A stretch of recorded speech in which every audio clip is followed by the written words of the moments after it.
Assalamualaikum warahmatullahi wabarakatuh. Selamat siang dan salam sejahtera bagi kita semua. Salam kebahagiaan bagi kita semua, terutama bagi Dewan Juri yang terhormat. Terima kasih pada kesempatan kali ini.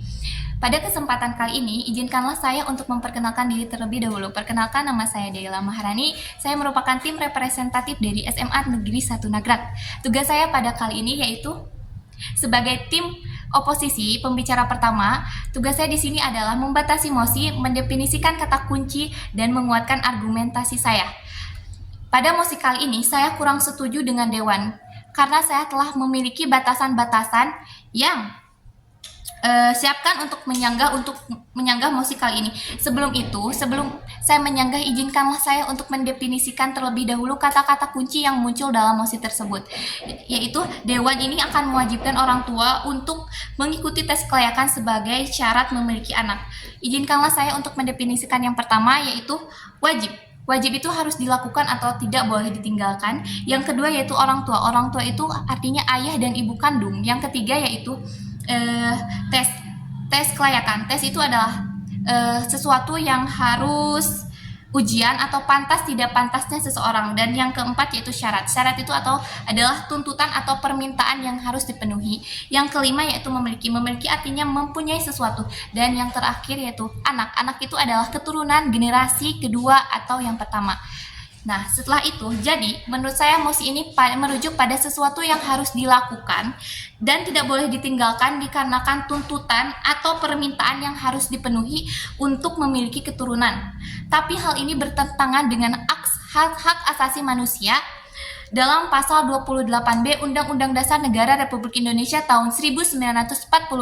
Di sana sudah dicantumkan bahwa setiap orang berhak memiliki membentuk keluarga dan melanjutkan keturunan melalui perkawinan yang sah. Selain itu juga tes kelayakan ini sangat tidak efektif dikarenakan tentunya Dewan Juri yang terhormat tahu bahwa setiap sepasang atau pria dan wanita yang sebelum melakukan pernikahan tentunya mereka sudah melakukan berbagai tes hingga sampai mereka bisa menikah.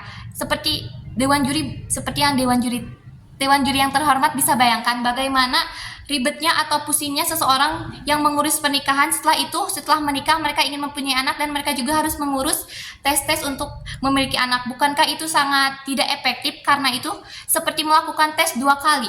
Seperti yang Dewan Juri tahu, itu sangat tidak efektif.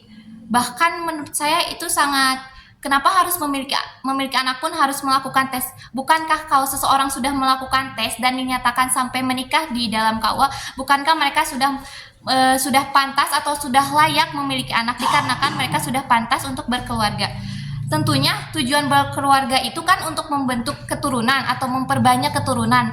Nah, Dewan Juri yang terhormat, bagaimana jika kita sudah menikah tapi untuk mempunyai keturunan saja kita harus melakukan tes. Nah, selain itu juga seperti yang Dewan Juri yang terhormat tahu bahwa di Indonesia itu kental sekali dengan tradisi, mulai tradisi turun-temurun dari zaman dulu hingga sampai sekarang masih banyak dipergunakan, seperti pepatah yang mengatakan banyak anak itu banyak rezeki. Nah, seperti yang Dewan Juri tahu, di Indonesia itu tentu saja masih memegang prinsip banyak anak banyak rezeki.